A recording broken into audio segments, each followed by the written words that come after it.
This morning's this is the fourth week of 6 weeks in the series. And so I'm not going to tell you anything about these people because you're literally going to get to learn all about them and the experience that they've been having in our community all morning this morning. But today we've had a conversation about what it means to be on a spiritual journey of racial equity. We've had a little bit of a white dude talking about what their experience of racial equity has been. We had a woman of color, a professional, come in last week and share her experience. And this week we get the experience of our own community right here at Oneness, approaching this conversation on racial equity together. And so I'm just going to surrender the floor to our core group, Conversations on Racial Equity, to share their experience of what it is to do that work right here at Oneness. So, core.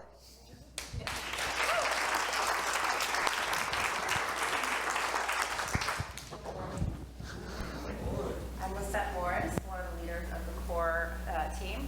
I'd like to ask all the participants of the core group to stand and say their name.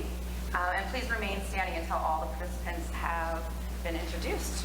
So I'll start to my, I can start any way I want. I'll start to my right. Good morning, I'm Vera Cole. Jill Bukowski. Jane Henderson. Reverend Jenna Wexler. Ellen Brown. Kathy Butler. Ellen Brown. Reverend Brian Akers. Ida McClenny. Cindy Cushing.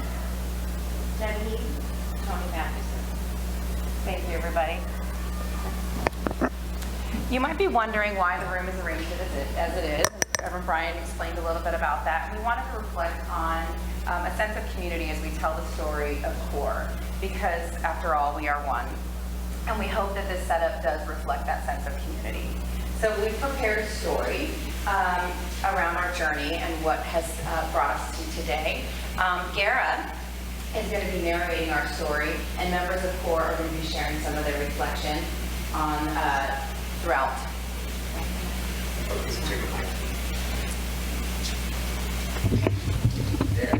Okay, well. Now.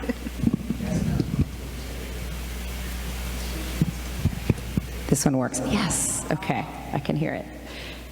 Okay. And Gara. Okay, over to me. All right. Am I on? Yeah. Okay. Over 2 years ago, Reverend Brian issued an open call to the Oneness community to form a group to explore the topic of race. More than 30 people responded to that call, each person bringing their thoughts and ideas on the topic. Over the course of several months, it was clear that there was big interest in this work. Gara, I can add? Yes, you can. So a few months into the group forming, actually Wendy Green, who's not here today, facilitated one of the first sessions where we each were given 4 minutes to share our experiences around race and racism. And within the room, we had men and women of all ages and of all racial backgrounds. And she created a safe space for all of us to share some of our earliest memories to our most recent experiences. And if anyone in the group didn't want to share for their entire 4 minutes, we kept a safe space, or a silence, so that everybody had equal time to share. And sharing our experiences publicly brought up many feelings for us of hurt, of shame, confusion, surprise, anger, doubt, fear. Every single one of us could share stories that we remembered vividly from our past. And we spent time journaling and praying. And for me, this was a really powerful structure for connecting my personal and professional life with my spiritual life to talk about these issues of race and racism. And I knew that after that experience, I needed to dive deeper into this work with members, especially of our spiritual community. And to really develop my own strength and courage and knowledge to be able to face our racist history and to face the current issues in our society today. So I lead a program for middle school and high school students in Baltimore City and they're all coming from diverse backgrounds. But I witness every day the systemic inequities in our U.S. education system. And after the death of Freddie Gray in 2015 and the unrest in Baltimore, I began asking more questions around what I was seeing and what I was experiencing and what my students were seeing and experiencing. And yet I felt so ill-equipped emotionally and strategically to be able to talk about these issues and to do something about it. My 15-year-old students would describe very vividly two Baltimores: a white Baltimore, a black Baltimore, a rich Baltimore, a poor Baltimore. And I knew my program had a role to play in this, in addressing these inequities, but I didn't see how I could begin to participate in this until I began participating in the core group. Thanks, Lisette. As the group continued to meet, many thoughts and ideas were expressed, but topics of race were difficult to acknowledge, and the group struggled to define a focus and purpose. As we wrestled with and reflected on past conversations about race in this country, we did not want to just pursue the topics of diversity and inclusion. Participation fluctuated. Okay, so I'm gonna stop narrating for a minute because I wanna share with you all that I am definitely someone who pushed back on the idea of focusing on diversity and inclusion. I had a really strong reaction to the idea of discussing diversity and inclusion versus racism. So strong, in fact, that I thought to myself, you know, if this is the direction that the group chooses to go in, I don't want to be part of it. Why? Well, because when I look around, I see diversity and inclusion being used as a substitute for progressive reparation and true restorative work. In other words, Black and brown bodies are being held up for show so that organizations and companies can say, look, we let them in the door, we're not racist. But Black and brown perspectives and voices aren't being heard and valued. Or worse, they're being discounted as unimportant. It's enough that we let him in the room, but we're not ready to give you a seat at the table. I ran across a quote recently that I want to share with you all that I think perfectly illustrates why this shift in thinking is so important. And this shift in thinking is from diversity and inclusion to equity and justice. And it goes like this. Diversity asks, who's in the room? Equity responds, who is trying to get in the room but can't? Whose presence in the room is under constant threat of erasure? Inclusion asks, have everyone's ideas been heard? But justice responds, whose ideas won't be taken as seriously because they aren't in the majority? Diversity asks, how many more, and you can pick any minority identity group, do we have this year than last? Equity responds, what conditions have we created that maintain certain groups as the perpetual majority? Inclusion asks, is this environment safe for everyone to feel like they belong? Seems like a decent question. But justice challenges, whose safety is being sacrificed and minimized to allow others to feel comfortable maintaining dehumanizing views? Do you hear and see and feel the difference? The author of that quote is Defina Lazarus Stewart. They're a professor.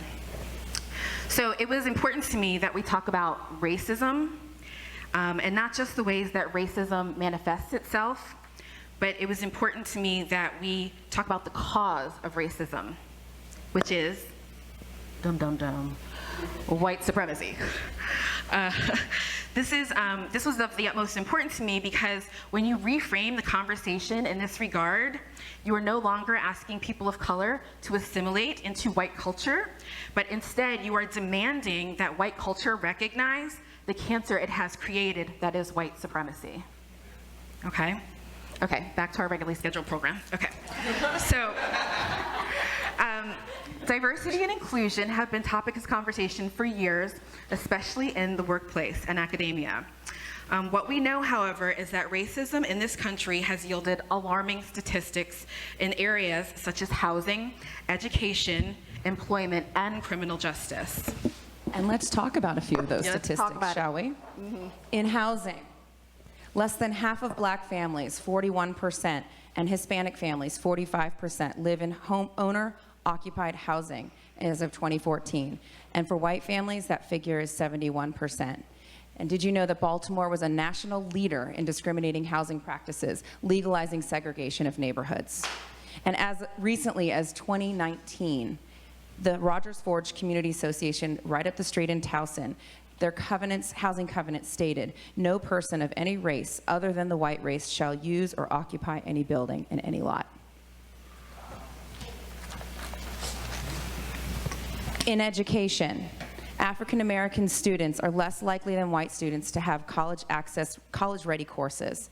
In 2012, only 57% of black students have access to a full range of math and science courses necessary for college readiness, compared to 81% of Asian Americans and 71% of white students. Students of color are often concentrated in schools with fewer resources. Did you know that schools with 90% or more students of color spend $733 less per student than schools with 90% or more white students? In employment, in 2010, median earnings for black males were 32% lower than median earnings for their white counterparts. The earnings gap between white and Hispanic men grew from 29% to 42% from 1970 to 2010. That is not progress.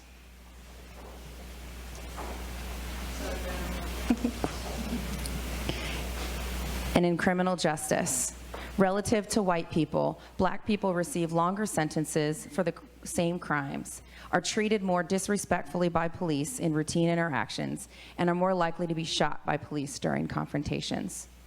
And though African Americans and Hispanics make up approximately 32% of the US population, they comprise 56% of incarcerated people in 2015. And African Americans and whites use drugs at similar rates, but the imprisonment rate of African Americans for drug charges is 6 times that of whites.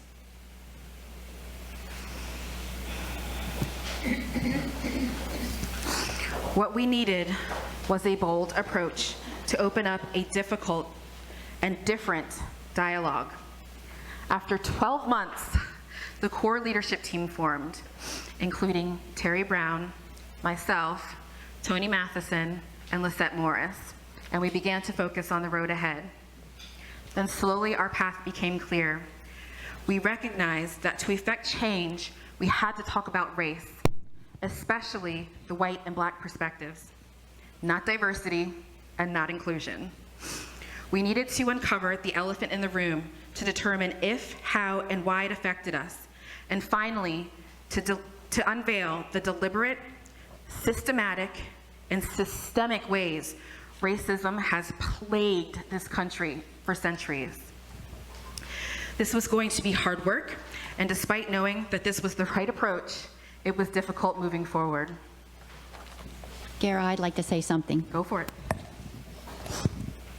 So my participation in this group seemed kind of like a chance encounter, but I do recognize that it was divine order. So the invitation, the email inviting the community to be part of this group kept hitting my inbox, and I opened it and I read it and I said, oh, delete. And then it came again and I was like, oh yeah, I remember that, delete. And no disrespect, just I'm busy, I don't think about that much. And then it came again and I was like, you need to pay attention, open it and read it. And truthfully, Saturday afternoon once a month fit in my schedule. And I was looking for a way to connect with people in the community on a deeper level. I hadn't thought particularly about exploring this topic, and I had no idea how deep racism runs, how systemic it is, about my totally unacknowledged participation in it. So I really feel like my eyes have been opened, and there's a lot more work to do, and there's a lot more work for me to do and to step forward to do my part. Thank you, Cindy. Tackling this topic was a bit unnerving. It was a go bold or go home moment, but we felt we were on the right path. We eventually settled on a vehicle, a book discussion. We selected the book, White Fragility, Why It's So Hard for White People to Talk About Racism, and we began this journey. We decided to spend each monthly meeting discussing 2 to 3 chapters from the book over the course of a year. So, Gara, I'd like to say a couple things. Absolutely. Thank you. So, I'm going to kind of read this, but these are my thoughts. So, I wanted to add that I did not think that I was a part of racism, or that, God forbid, I was a racist. I thought racism was an act that awful, racist people did, and I knew I was not that. I joined the group because what I did know was that I didn't know what it was like to be a person of color, and I wanted to learn what people of color experienced. I knew racism existed, I just didn't think it existed in me. The group in the book really opened my eyes to so many ideas that I had never conceived of. The most important to me was that racism is a system, not an act. A system that permeates every single section of American life: education, financial, family, economic, religious, every single section of American life. I cannot be unaffected by racism. I cannot not be a part of a system that is in everything, or be benefited by that system because I'm white. I'm not responsible for the creation of racism, but I am responsible for recognizing it and healing it. And I had to learn what it was to begin the healing process. And I feel like I barely scratched the surface. And I can only know what a person of color experiences secondhand, but I can learn. And there's more. If I can turn the page. So, I also want to add that it was really hard work. There were months I couldn't come to the group because I couldn't face this incredibly enormous and difficult task sometimes. If there was anything big going on in my life, I just couldn't do the work. But I'm so glad that I came when I did. And I'm so glad that I read the book. And I'm so glad that I hung in there and didn't just throw in the towel, which at times was very tempting. But the most important thing that I want to say is how grateful I am for the leadership of this group. You guys were amazing. It was not your job to teach us white folk how to learn what racism is, but you did. And I thank you. Thank you, Jill. To be successful, it demanded that we create a trusted space for honest dialogue in which feelings, experiences, and knowledge were openly shared and held safe.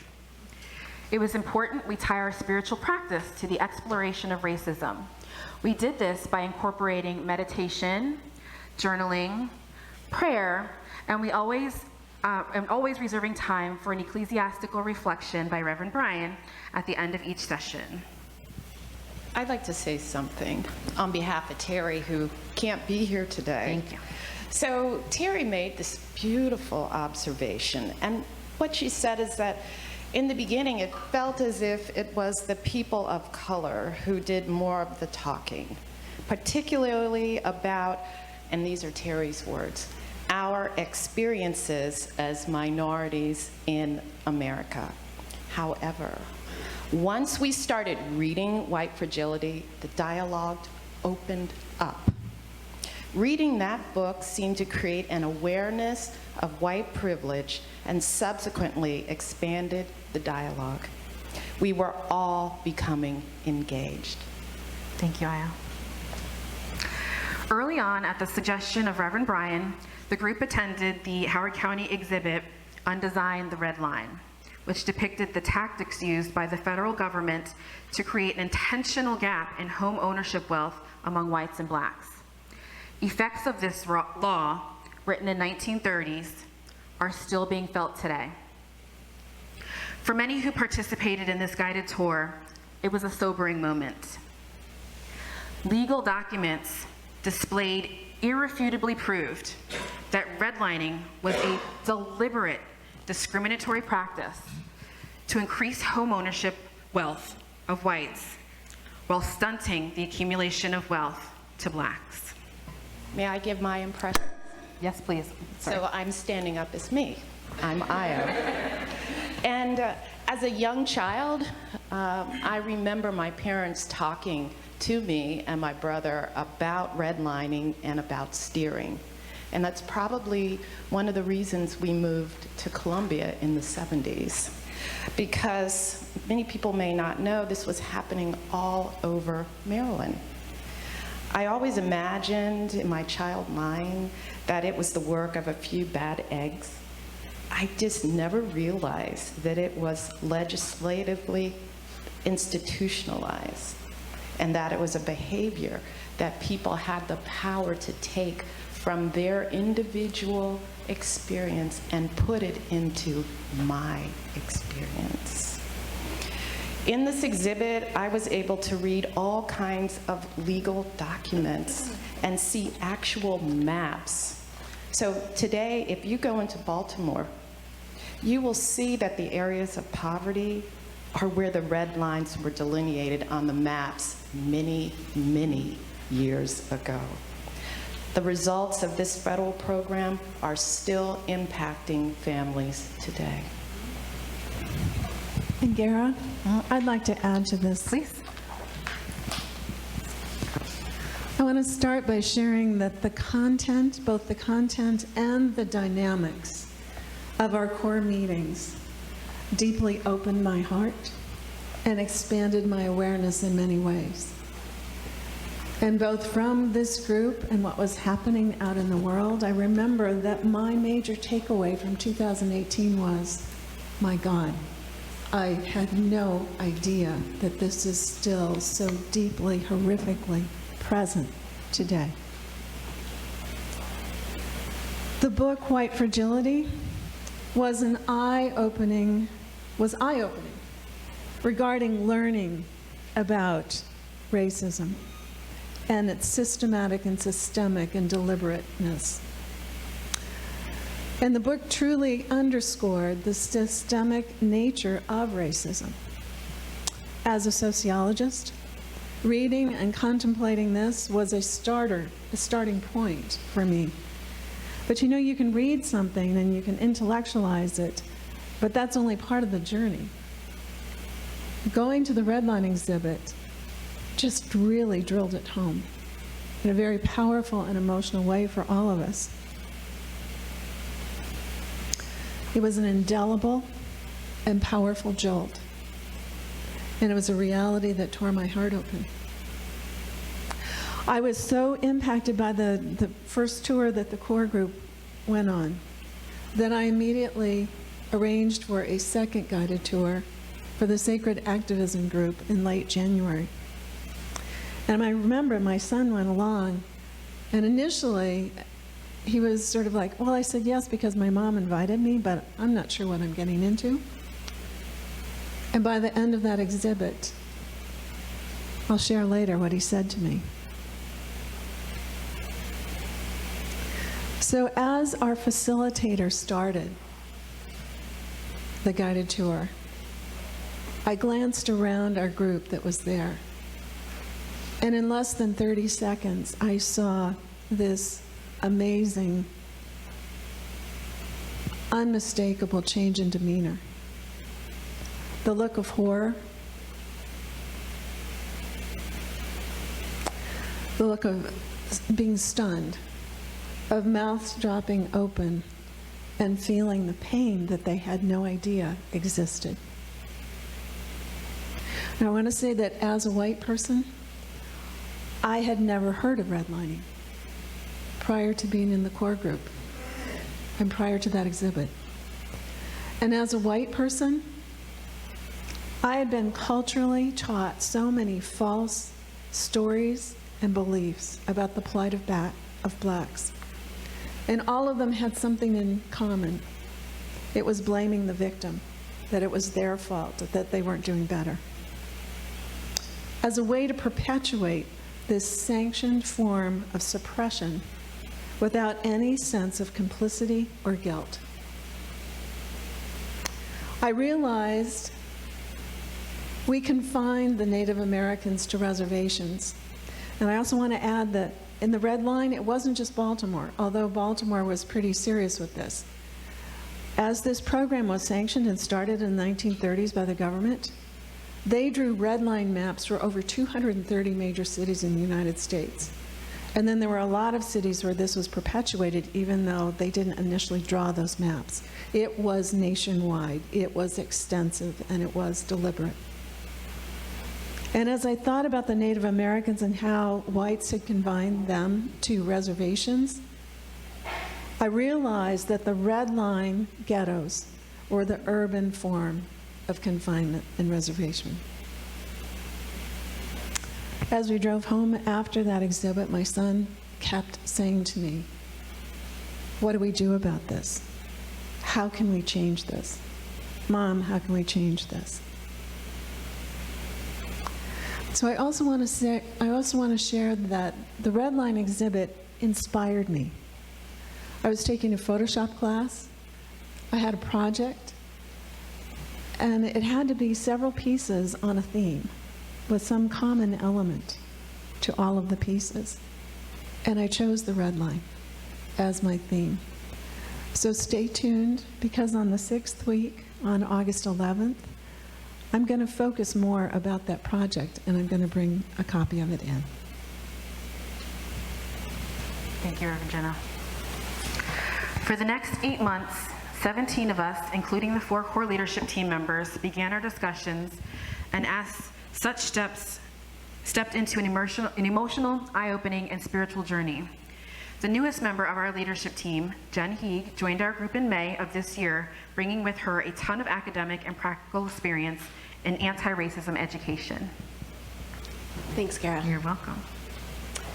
Hi, everybody. So I haven't met many of you. For those of you I haven't had the pleasure of meeting, my name is Jen Heeg. I'm from Wisconsin. I've lived in DC, actually, though, since 2003, which is when I moved here to start grad work in political science. So I've left DC twice. First, I lived in the Middle East for 5 years, which really shaped a lot of my ideas about race and religion in the US. And then a brief stint back in my hometown in Milwaukee in 2016, 2017.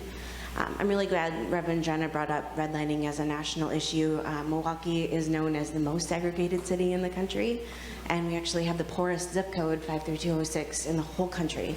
I grew up white in Milwaukee in a segregated white suburb, and so this was all very new to me until about 15 years ago. So when I moved home in 2016, 2017, I had been researching and educated on issues of race, class, and gender for about 15 years. And at that point, I was feeling really angry and really disconnected with the world around me. Especially, this was 2016, I was in DC. As we all know, there was a big shift in the world in 2016, and DC was kind of the epicenter of that.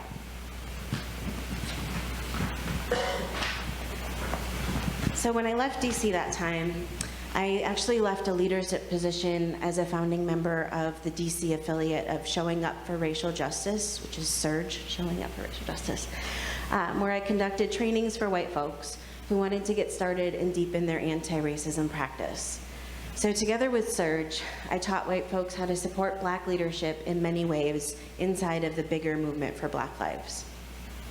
I had no idea what I was going to get out of my move to Milwaukee, I actually had no friends there anymore, and my immediate family had moved away a really long time ago. My first step was vulnerability. So I started telling friends and extended family about my disillusionment and my feelings of lack of efficacy and my lack of connection. And I just started to trust that a greater answer would come. So a conversation with a distant cousin led me to the Greater Milwaukee Center for Spiritual Living. I had never heard of this place before.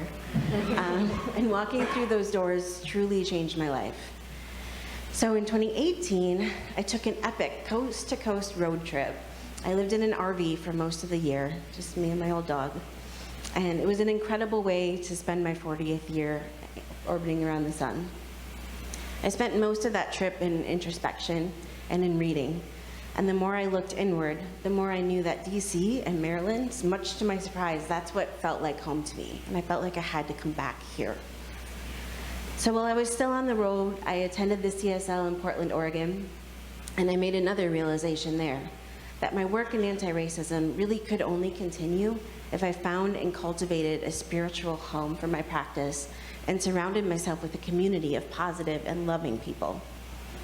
So in 2019, here I am.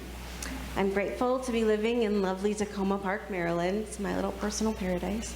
And I'm uber grateful that I found Oneness. And I actually found it through a national CSL diversity and inclusion training on anti-racism that was co-led by Reverend Brian.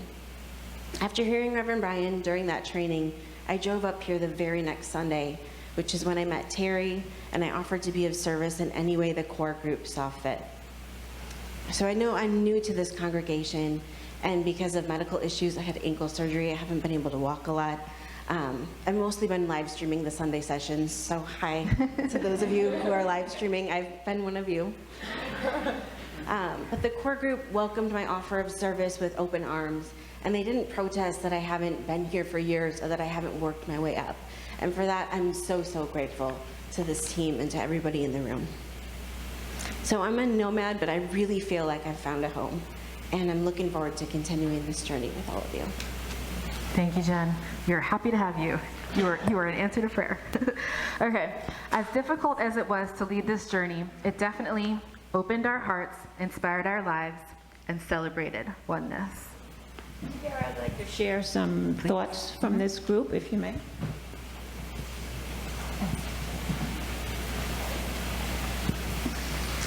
So, as we in the group know, at the beginning of June, we concluded our last session on the book review. And at that time, at the end of the session, we were asked to respond to this question in writing anonymously. We were asked, what stuck with you the most after reading this book and going through this process? What stuck with you the most? So today I'd like to share those thoughts with all of you, but I need some volunteers. We'd like volunteers to read each quote. So So who's going to be the first guinea pig? Oh, Kelly, thank you. So these are all from the core members.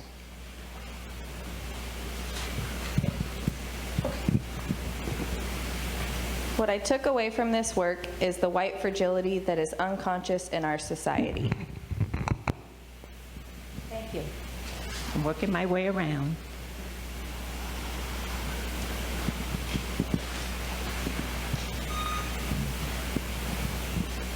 What sticks with me the most is the concept that we need to be aware of the ways mainstream American society perpetuates racism. And we need to do more than just focus on bad racist people. What sticks with you the most after reading this book? That all whites in the U.S. are racist. It's a system. As a white person, there is no state of wokeness. It is a lifelong learning to uncover hidden bias within me and my surroundings.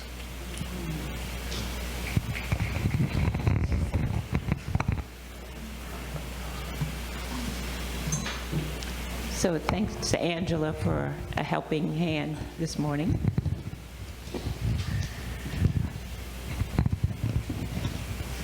What sticks with me the most after reading this book? Our society has been severely misled about the state of race relations, and it has created a great divide. However, there are those willing to do the work to bring about true unity.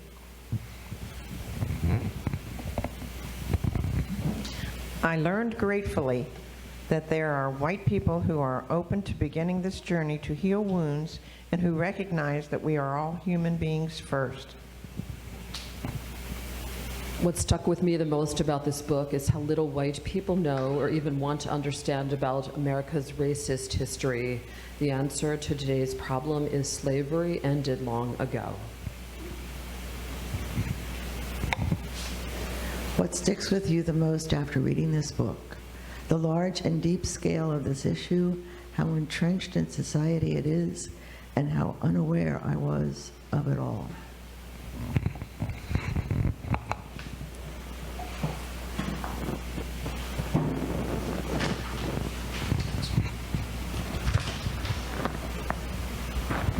What I've taken from the book is the knowledge that racism is a system, not an act. It is a system so deeply entrenched in our society that no white person can possibly be unaffected by it, not be a part of it, not benefited by it.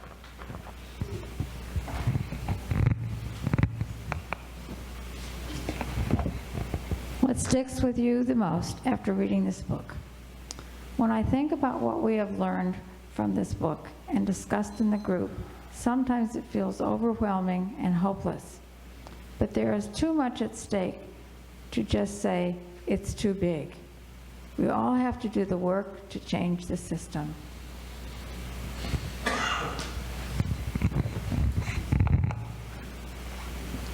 Thank you very much for helping us share those thoughts.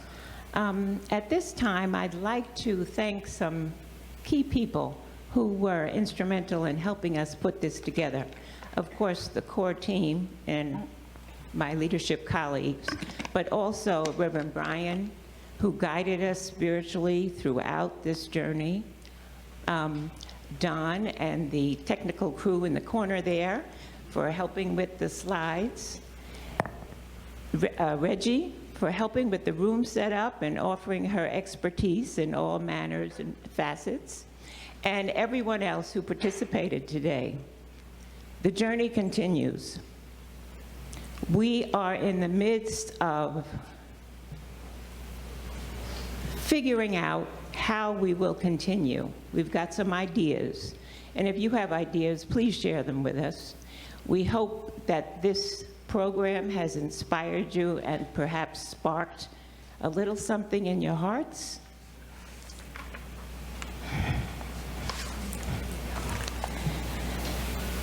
So that your spiritual journey will continue. Thank you.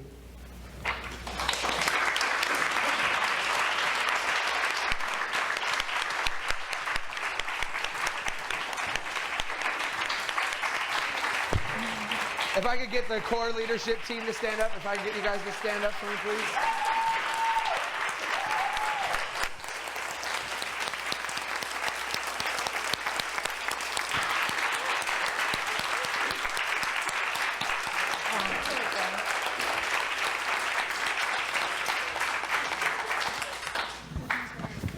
And so when we began this process, we had no leadership, and what was clear was that a white dude who was discovering his own racism couldn't be the guy. We learned that real fast and the hard way, right?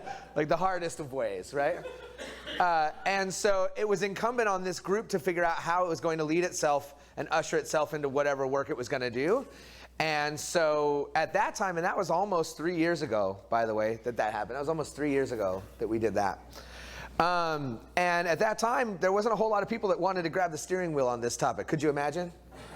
Could you imagine? There wasn't. But there were 4 women, and I want to bring poignance to that. 4 women. 4 women who stepped forward and said that this work is too important for us to turn away from, for us to walk away from, for us to be denied in doing. And all 4 of those women are responsible for what we've experienced in this process, right? And it was nice to get a couple of nods in there for the work that I've done, but I don't think that the work that I've done has made this happen. And I want to really make it clear that creating an environment of a spiritual community where people can be empowered to come forward and do this work is deeply important to my ministry. And so for me, their presence and everything that they've done up to and including this service and everything that will happen beyond it is a manifestation of that. And so I want to recognize them today for the work that they've done. And so if one at a time we can honor them this morning. First person that I had a conversation with about this important topic and who shared crying prayers outside of this very building with me early on in the work. Ladies and gentlemen, Miss Reggie Cole. Gara Cole. Oh my God. Do you know why that is? I'll tell you why. I'll tell you why. I'll tell you why that is. I'll tell you why that is. Because really, truly, in this community, there's no one that makes sure that I survive this work, like Reggie Cole does. And entering into this work with Gara has been the most heart-centered experience of this topic that I've had yet with a person of color. And so I want you to know that, because that's really important to me. So thank you so much for everything that you did, Gara. Thank you for picking me off the floor. Yeah. And next I'd like to honor, sometimes there's people that are put on this earth to just bug the hell out of each other and push each other to work hard. And I have one of those in this community that's just ready to pick me up like the Hulk and just like slam me on either side whenever I need it. And so the next person that led this community, that led this conversation, brought forward the professionalism, the clarity, and the strength to be able to deal with a white supremacist male like me trying to do this work. And that's a really powerful thing to have to say, but it's the absolute truth. And so please help me in honoring Lisette Morris. That's a good visual. So legit. Super legit. And then in doing this work, there was something that needed to come forward that was ancient in nature, that was truly informed by the ancestors of this work, that was truly someone who had the emotional and historical memory to really be able to dip into, for a young person like me that's just kind of dealing in a modern context and really, really quick to dismiss that which has preceded us. Right? I needed an ancestral root that could reach deep into the soul of this issue and bring it forward with clarity and with sturdiness and with a willingness that was powerful and palpable. And so I just want to give thanks for our absolutely, I want to say like the sacred mother of this process, a woman of color by the name of Toni Matthewson.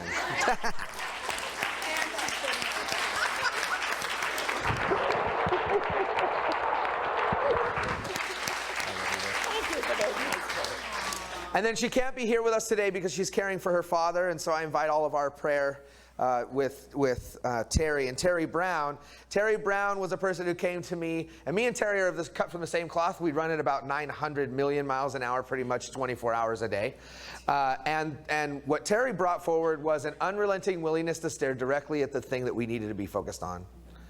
And that it took for Terry a lot of willingness and love and effort and compassion to stay in a conversation that I think that she's been in for a really, really long time internally, and for the first time really engaging with white folks around the topic and doing what I thought was just absolutely a powerful and brilliant job of helping, being the person who was willing to speak in the room when no one else was willing to speak in the room, and inspiring the folks who transformed themselves by finding their voice to feel like if she could do that, then I feel like I could do that. And so she's not here today, but I'm going to give her gift to her beloved wife, Miss Angela Meggs.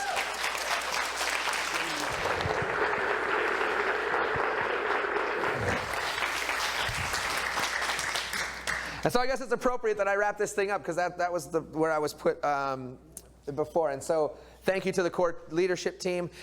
One more time, if you participated in this conversation at all today, if you read one of the cards, if you spoke out loud, if you did anything today for today, I invite you to please stand and just be recognized for joining us and participating in that today.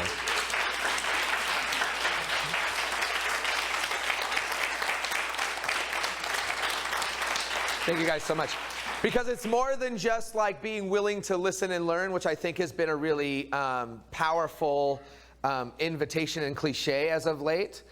In modern versions of this conversation, it's, listen and learn. But it takes something really powerful in us to begin to find our voice and to speak. And in this teaching, what we know is that everything rests on the power of our word. Everything rests on the power of our word.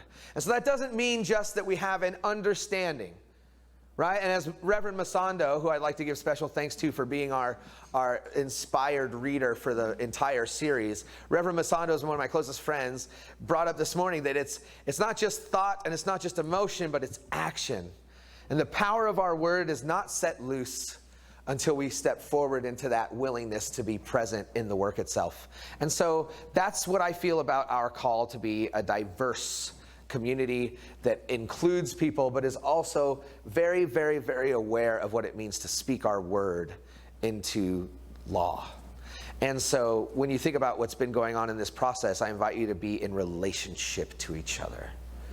Right? Like that it's easy to come and get the information, and I invite that. But be in there's probably people in this room that you might disagree with on this topic. Be in relationship with them. And remember that your oneness precedes your opinion. Remember that your oneness precedes the systems that have been built. Remember that your oneness precedes every life experience that you ever had, that before there was a you, there was one, and that one created you, and that your life is an expression of it. And that every single person that you relate to in this conversation can say the same.